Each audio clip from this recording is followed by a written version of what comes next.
Good afternoon, this is Bob Icino coming to you from the CME Group trading floor in Chicago. Talking energy, talking about gold, which really kind of moved back and forth around the flat line today, finished near that flat line at about 71.50, well, about 71.60 and change. We had a high of about 72.24 and a low of about 71.02.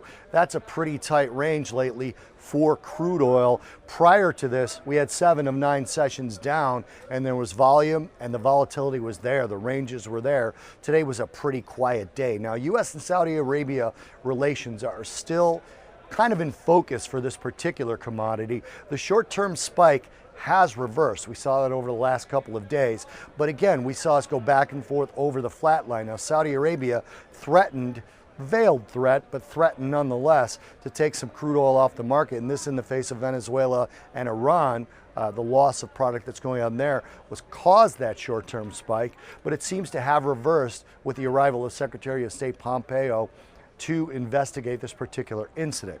Now, Chinese exports is another kind of a focus of crude oil traders. U.S. oil to China has slowed to a trickle and they're having to find other buyers. Now, this could potentially show up in the API and the EIA figures. API expected to be released later today, EIA tomorrow, because those exports, when not shipped, are put in storage, and they could give some slight distortions of that data. You could see crude oil inventories build up in sort of an unusual way. Now, it's not that there aren't buyers for that particular crude oil, but the price isn't necessarily right because the shipments that are sent out are WTI plus pipe. That means plus shipping.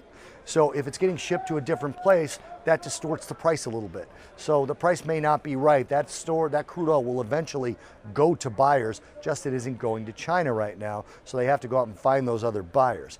Now, lastly, Iranian supply has been coming off the market faster than expected.